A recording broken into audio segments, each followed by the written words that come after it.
जो जानते भी नहीं मेरे बारे में वो राय बनाए बैठे हैं, और जो मेरे से कभी मिले भी नहीं वो मेरे खिलाफ सभाएं बनाए बैठे हैं। हेलो माय डियर फ्रेंड्स, मैं Shivam Goswami, youngest top level achiever of Vestige and proud networker. My dear friends, आज का जो टॉपिक है वो आपने पढ़ ही लिया होगा हमारे थंबनेल पे कि नेटवर्क मार्केटिंग वास्तव में बदनाम क्यों है। अब कोई भी चीज़ बदनाम किस लिए होती है, जब जहां पे लोगों का बिटर एक्सपीरियंस होता है। इतनी अच्छी इंडस्ट्री, इतनी पायस इंडस्ट्रीज का एक नेगेटिव इम्पैक्ट लोगों पे क्यों है, तो आज मैं वो आपको बताने आया हूँ। जब भी आप लोगों से मिलते होंगे, जितने भी नेटवर्कर्स हैं, डिस्ट्रीब्यूटर्स हैं, जब वो लोगों से मिलते होंगे तो लोग बोलते होंगे आप ये काम क्यों कर रहे हैं, ये काम वो करते हैं जिनके पास कोई काम नहीं होता, ये वो बिजनेस है जो बिजनेस ही नहीं है। माय डियर फ्रेंड, इवन एक बार तो ऐसा भी हुआ था जब मैंने किसी को बताया कि मैं नेटवर्क मार्केटिंग करता हूँ, तो उन्होंने मेरे से एक बात बोली, नेटवर्क मार्केटिंग तो ठीक है, काम बताइए आप क्या करते हैं। सो मैं समझ गया कि हमारे इस इंडस्ट्री को उसकी रेपुटेशन, उसकी रिस्पेक्ट नहीं है, और इसके पीछे देखिए कुछ रीजंस है, कुछ कारण है, और हम सबको ही मिलके इस इंडस्ट्री को, उसकी रिस्पेक्ट, उसकी रेपुटेशन को वापस लाना होगा।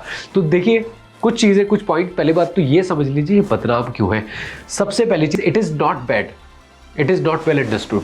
ये वास्तव में बुरी नहीं है, बस इसे समझा नहीं गया है। अब देखिए 1990 में पहली नेटवर्क मार्केटिंग कंपनी जो इंडिया में, जिस पे लोगों ने काम करना चालू किया था, वो एक गद्दा लेके आई थी, जापान लाइफ नाम की। 90,000 रुपये का गद्दा बेचा, राइट। उसके बाद पल्स जैसी कंपनी या एवॉन जैसी कंपनी जो बहुत अच्छे मार्केटिंग प्लान ना होने की वजह से यहाँ पे सफल नहीं हो पाई। इसके बाद एक इंडियन कंपनी जिसने अच्छे से शुरुआत करी इंडिया में नेटवर्क मार्केटिंग की, बट जब भी किसी चीज़ की शुरुआत होती है तो उसकी डुप्लीकेट्स बहुत जल्दी आते हैं, क्योंकि इंडिया में there is no copyright but every right to copy. आप जैसे अगर मैं एग्जांपल दूं, अमिताभ बच्चन जी का कौन बनेगा करोड़पति आपने देखा होगा, पर उसके बाद शाहरुख खान का भी आया क्या आप पाँचवीं पास से तेज़ हैं, पर उस एपिसोड ने या उस सीरियल ने जो 2008 में स्टार प्लस पे आया था कि आप पाँचवीं पास से तेज़ हैं, उसने इतनी सफलता हासिल नहीं करी, और उसके बाद वो दोबारा कभी आया भी नहीं जितना कौन बनेगा करोड़पति को मिली थी। माय डियर फ्रेंड, ऐसी अगर आज की डेट में अगर आप देखें, ड्रीम 11 है। अब ड्रीम 11 पहले आया, और उसके बाद कितनी सारी सिमिलर ऐप्स आपको मिलती है, स्पोर्ट्स ऐप, जहाँ पे आप एक लीगल जुआ खेलते हैं। कुछ लोगों की नज़रों में ये गलत है, कुछ लोगों की नज़रों में ये सही है, और हमेशा हमारा जो हमारा सोसाइटी है वो हमेशा दो भागों में बटी रहती है।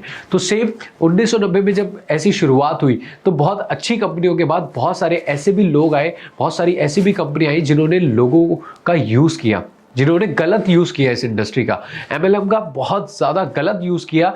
एक लाइन मैं आप लोगों को बोल देता हूँ, अब आप जानते भी होंगे कि जब तक बेवकूफ़ लोग इस दुनिया में हैं, समझदार बैठ के खाएगा, राइट। बहुत से ऐसे लोग, क्योंकि इंडिया में आई एम सॉरी टू से बहुत सारे ऐसे लोग हैं जो ये चाहते हैं उन्हें कुछ करना ना पड़े और आसानी से पैसा मिल जाए, आसानी से पैसा आ जाए, और ऐसे लोग बहुत सी मनी सर्कुलेशन पॉन्जी स्कीम्स में फंस जाते हैं, और फिर वो ब्लेम करते हैं, अच्छी कंपनी भी उसमें पिस जाती है, और फिर वो सरकार को भी ब्लेम करते हैं, इंडस्ट्री को भी ब्लेम करते हैं।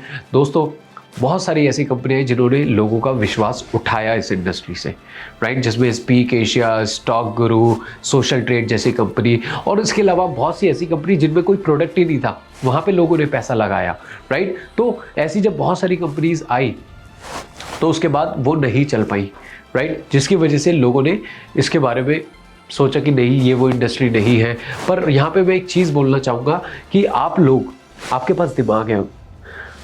पहले के टाइम में भगवान थे तो राक्षस भी थे, पॉजिटिविटी है, नेगेटिविटी भी है, अच्छे लोग हैं तो बुरे लोग भी हैं। तो जहाँ पे अच्छी कंपनियां हैं वहाँ खराब कंपनियां भी हैं, राइट। आपको दिमाग लगाना है कि सही क्या है, गलत क्या है, आपको दिमाग लगाना है, आपको अपना यूज़ करना है दिमाग। ये किस लिए दिया है आपको कि किसी की बातों में बताओ, आप अपना दिमाग लगाओ, राइट। सो बहुत सी ऐसी कंपनियां जो अनएथिकल तरीके से जिन्होंने बिजनेस किया, और जो भी कंपनी आती है ना वो MLM का कॉन्सेप्ट यूज़ करती है, राइट। वो क्या यूज़ करती है, जितनी भी पॉन्जी स्कीम्स आती है। अब आज की डेट में अगर मैं बोलूँ तो क्रिप्टो करेंसी, आप देख लीजिए क्रिप्टो मार्केट, जिसमें कितनी सारी क्रिप्टो की नेटवर्क मार्केटिंग बेस्ड कंपनियां चल रही है, जो कि बिल्कुल सही नहीं है, जहां पे लोगों का पैसा फंसता है। नेटवर्क मार्केटिंग, एक चीज़ समझ लीजिए, आपके पास कोई फिजिकल टेंजिबल प्रोडक्ट होना चाहिए बेचने के लिए। फिजिकल टेंजिबल प्रोडक्ट जो मैंने आपको 1000 रुपये दिए या आपने मुझे 1000 रुपये दिए, मैंने आपको उसके बदले में क्या दिया। आप परचून की दुकान पे गए, आपने उसे 1000 रुपये दिए, उसके बदले में उसने आपको कुछ प्रोडक्ट्स दिए, राइट। तो आप वहाँ पे कभी भी लॉस में नहीं आ सकते। तो पहला रीजन ये है कि बहुत सारी कंपनियों ने इसका नाम खराब किया। दूसरा जो सबसे बड़ा कारण मुझे लगता है कि अभी तक इस नेटवर्क मार्केटिंग में कोई लॉ नहीं था, कोई कानून नहीं था, और जिस भी चीज में कोई कानून नहीं होता वहां पे सब चलता है। क्या चलता है? सब चलता है। और इंडिया में तो वैसे लोग सांप भी खरीद लेते हैं ये सोच के कि पड़ोसी के घर में डाल देंगे, right? So my dear friend, अभी तक कोई कानून नहीं था। 2016 में पहली बार गाइडलाइन आई, और अब जो सरकार की तरफ से नॉर्म्स आई है उसमें कस्टमर प्रोटेक्शन एक्ट बहुत अच्छे से उसमें उन्होंने समझाया है, और 3 महीने का टाइम है, कुछ अमेंडमेंट्स इसमें होंगी। बट अब एक चीज समझिए कि सरकार कानून ले आएगी, क्या कानून आने के बाद भी क्या सारी चीजें सही हो जाती है? मैं एक चीज बोलना चाहूंगा उन लोगों को जो नेटवर्क मार्केटिंग बिजनेस को देखते हैं, ज्वाइन करने का या करियर बनाने का इसमें डिसीजन लेते हैं, कि चाहे कानून आ जाए या कुछ भी आ जाए, आप अपना दिमाग भी जरूर लगाओ। आप अपना दिमाग भी जरूर लगाओ, और किसी भी ऐसी बिजनेस में या ऐसी कंपनी में बिल्कुल मत जाओ जहां पे कोई प्रोडक्ट ना हो। ऐसे में तो आपने बिल्कुल भी नहीं जाना। तो अभी तक कोई कानून नहीं था, पर हाँ अब सरकार के कान में जू रेंगी है, यानी अभी बहुत अच्छी चीजें बेहतर होंगी, धीरे धीरे होंगी, टाइम लगेगा।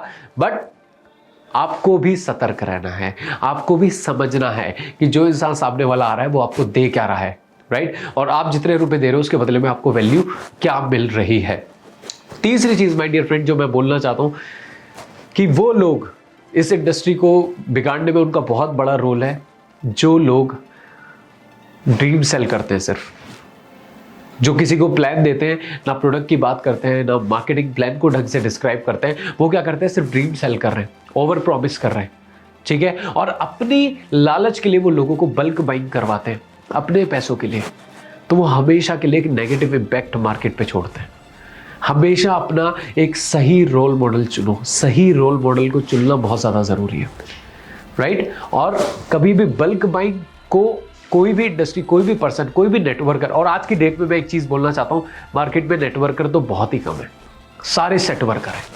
तो ऐसे इंसान को जिसका काम ही है कंपनी बदलना, ऐसे लोगों से क्या होता है, राइट? जो बार बार कंपनी बदलता है, जो बार बार सिस्टम को चेंज करता है, तो आप समझ जाओ वो नेटवर्कर नहीं है, वो सेट वर्कर है। उसकी डील हो रखी है और फंसता नीचे वाला है, और नीचे वाले को मैं बेवकूफ़ कहता हूँ जो ऐसे इंसान को फॉलो करता है। तो एक सही इंसान को फॉलो कीजिए, राइट? तो वो लोग जो अनफेयर अनएथिकल प्रैक्टिसेस करते हैं, वो डिस्ट्रीब्यूटर्स, उनकी वजह से भी ये इंडस्ट्री बदनाम है। जो बहुत बड़ी बड़ी चीज़ें बोल देते हैं, बहुत बड़े बड़े प्रोमिसेस लोगों को कर देते हैं, और उस पर वो खड़े नहीं रह पाते, राइट? इस पर बहुत अच्छी लाइन मुझे याद आ गई कि गलती मंजिले आशिक की थी और सारे शहर में बदनामी इश्क की हो गई। माय डियर फ्रेंड, एक इंसान गलती करता है और भुगतना पूरी इंडस्ट्री को पड़ता है। और चौथा रीज़न जो मुझे सबसे बड़ा लगता है कि बैड माउथ पब्लिसिटी, जहाँ पे लोग इस इंडस्ट्री की अच्छी पब्लिसिटी नहीं कर रहे। अब इसमें भी दो तरीके के लोग होते हैं। पहले वो जिन्होंने पैसा नहीं कमाया, राइट? अब एक होता है पैसा नहीं कमाना, एक होता है पैसा गंवाना। बहुत से लोग यहाँ पे आके क्या बोलते हैं, यार ये वो बिजनेस है, यहाँ पे सारे लोग सफल नहीं होते। पहली चीज़ आप एक चीज़ समझ लो, सारे लोग तो कहीं भी सफल नहीं होते। क्या सारे लोग, जितने लोग एक्टिंग करते हैं, क्या सारे लोग एक्टर बन जाते हैं? कितने लोग क्रिकेट खेलते हैं, क्या सारे क्रिकेटर बन जाते हैं? कितने लोग सिंगिंग करते हैं, सारे सिंगर बन जाते हैं? नो। तो जितने लोग भी इस बिजनेस में, क्या किसी भी बिजनेस में आते हैं, जितने भी स्टार्टअप करते हैं, जरूरी नहीं कि सब लोगों का स्टार्टअप सफल होगा।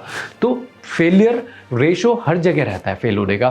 बट पहले मैं दो कैटेगरी के लोग, जो पहला बोलते हैं कि मैंने पैसा नहीं कमाया, पैसा नहीं कमाया तो आपने गवाया भी नहीं। पर जिसने पैसा गवाया, नेटवर्क मार्केटिंग में अगर आप एक जेन्युइन सही कंपनी का चुनाव करते हैं तो आप कभी भी पैसा गवा नहीं सकते। आप कभी भी पैसा गवाएंगे नहीं।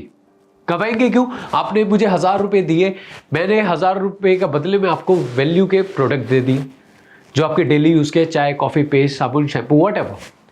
तो आप बेशक कमाओगे नहीं, पर आपने गवाया भी कुछ नहीं। तो आपके मन में एक नेगेटिव इमेज नहीं जाएगी।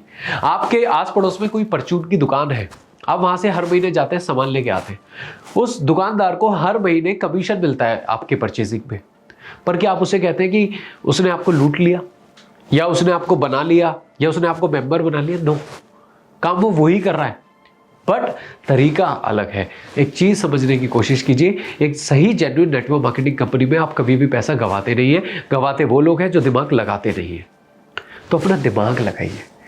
God has given you this brain, kindly use it. इसका इस्तेमाल करना है, राइट? ब्लाइंडली किसी को भी फॉलो नहीं करना। राइट मेंटोर चुनिए, एक सही रोल मॉडल चुनिए जो आपको सही गाइडेंस दे, जो आपको सही दिशा दिखाए, अगर सही दिशा पे जाओगे तो बहुत आगे बढ़ जाओगे my dear friend. So my dear friend, हम हर चीज़ के लिए टोटली सरकार पे भी डिपेंड नहीं हो सकते, हमें खुद को भी अवेयर करना पड़ेगा और खुद को भी नॉलेज रखनी पड़ेगी। बट माय डियर फ्रेंड, अगर आपके पास कोई भी नेटवर्क मार्केटिंग बिजनेस लेके आता है तो अपना दिमाग लगाइए। आप फंसेंगे तो भी आप अपनी वजह से फंसेंगे, राइट। सो कोई भी ऐसी चीज़ जो आपको आगे बढ़ने में आपकी मदद करे, अपनी बेशक टाइम लीजिए पर नॉलेज बढ़ाइए, क्योंकि जिस इंसान के पास नॉलेज होती है उसे कभी कोई डिस्ट्रैक्शन नहीं होती है, उसे कोई डिस्ट्रैक्ट नहीं कर सकता, राइट। तो ये इसी तरह हो गया कि अगर मैं जंगल में जा रहा हूँ और शेर मुझे खाने आ जाए और मैं उससे बोलूँ यार तू मुझे मत खा क्योंकि मैं तो वेजिटेरियन हूँ, मैंने कभी किसी जानवर को नहीं खाया, तू मुझे भी मत खा, तो क्या ऐसा होगा? नो, तब भी शेर आपको खाएगा। तो माय डियर फ्रेंड, अगर आपके पास नॉलेज नहीं है, आपके पास एजुकेशन नहीं है, तो हम टोटली सरकार को ब्लेम नहीं कर सकते। और अगर एक कंपनी ख़राब है या एक इंसान ख़राब है, उसकी वजह से ये नहीं कि सारी कंपनी ख़राब है या सारे इंसान ख़राब है। सही लोग भी हैं हर इंडस्ट्री में, बॉलीवुड में भी अच्छे लोग भी हैं, बुरे लोग भी हैं। अगर बुरे लोग नहीं होते तो कास्टिंग काउच नाम की चीज़ ही नहीं होती, राइट। तो हर प्रॉज एंड कॉन्स दोनों तरफ होते हैं, हर चीज़ के होते हैं। बट किसी की सुनी हुई बातों पे अपना उस पर विश्वास मत कीजिए। हाँ, हो सकता है उसने गलत कंपनी चूज़ कर ली हो सकता है उसने अपनी तरफ से पूरी अवेयरनेस या एजुकेशन या पूरा R&D ना किया हो, इस वजह से वो फंस गया हो। बट फिर मैं बोलना चाहूँगा, इंडस्ट्री गलत नहीं है, यहाँ पे काम करने वाले कुछ लोग गलत हो सकते हैं, उनके तरीके गलत हो सकते हैं, और ये बिजनेस गलत नहीं है माय डियर फ्रेंड। सो मैं कभी पढ़ता था तो टीचर को मैं जो चीज़ बोलता था वो मैं बता नहीं पाता था, जो पढ़ के जाता था वो मैं लिख नहीं पाता था। तो पेरेंट्स टीचर मीटिंग में मेरी मदर बोलती थी ये पढ़ के तो गया था, वो लिख नहीं पाया। तो कभी कभी जो चीज़ होती है हम उसे समझा नहीं पाते हैं या समझ नहीं पाते हैं, right. So my dear friend, हमेशा याद रखो, सारे कस्टमर से मैं एक बात बोलना चाहता हूँ कि जो भी इंसान आपके पास आए और आपको सपना दिखाए, कुछ नहीं करना पड़ेगा, तू बड़ा बन जाएगा, तू करोड़पति बन जाएगा, तू ये बन जाएगा, उसे ना घुसंड मारना। और अगर दूर हो, फोन पे हो, तो ब्लूटूथ से घुसंड मारना, पर मारना जरूर। देखिए my dear friend, there is no shortcut to success and there is no substitute for hard work. कामयाबी का कोई शॉर्टकट नहीं है और हार्ड वर्क का कोई सब्स्टिट्यूट नहीं है, राइट। आप उससे पूरा, आपका हक है, आप उससे पूरे प्रोडक्ट समझिए, डीप नॉलेज लीजिए, आप उससे पूरा मार्केटिंग प्लान समझिए कि पैसा आता कैसे। तो जो भी इंसान आपको सिर्फ सपने दिखा रहा है, जो बड़े बड़े सपने दिखा रहा है, उनकी बातों में बताइए, अपना दिमाग लगाइए और आगे बढ़ जाइए, right. So my dear friend, ऐसे लोगों से हमें सावधान रहना है, ठीक है। एक सही कंपनी का चुनाव कैसे करना है उसके लिए मैं पहले ही वीडियो बना चुका हूं, लिंक मैं आपको डिस्क्रिप्शन में दे रहा हूं, तो जरूर जाके देखिए, अपनी नॉलेज बढ़ाइए, क्योंकि जिस इंसान के पास एजुकेशन भरपूर होती है उसे कोई भटका नहीं सकता, और जो कभी भटकता नहीं वो कभी अटकता नहीं, जो कभी अटकता नहीं वो कभी लटकता नहीं। तो आप जरूर आगे बढ़ेंगे। सो माय डियर फ्रेंड्स, आप लोग मुझे बताइए कि इस इंडस्ट्री को और बेहतर बनाने के लिए क्या किया जा सकता है, मुझे कमेंट करके बताइए। और अगली वीडियो आप किस टॉपिक पे चाहते हो वो भी मुझे कमेंट करके बताइए। तो जो सा टॉपिक आप लोग मुझे कमेंट करेंगे, जो ज़्यादा मैसेजेस होंगे, मैं उस पर बिल्कुल आपको एक अच्छी नॉलेज अपने एक्सपीरियंस से शेयर करूंगा। एंड माय डियर फ्रेंड, अगर आपको वीडियो अच्छी लगी हो तो अपने टीम के साथ शेयर करना ना भूलें, क्योंकि याद रखिए, शेयरिंग इज केयरिंग। अपनी टीम से आप जितनी शेयर करेंगे, उनके पास जितनी नॉलेज होगी, उतनी ही टीम आपकी मजबूत बनेगी। Thank you so much. मैं हमेशा एक चीज़ बोलता हूँ, जो कोशिश करते हैं वही तो नाकाम होते हैं, और जिनका नाम होता है वही बदनाम होते हैं। कोई दिक्कत नहीं है, हर चीज़ का एक सही समय आता है, और इस इंडस्ट्री का भी बड़ा सुनहरा टाइम चल रहा है।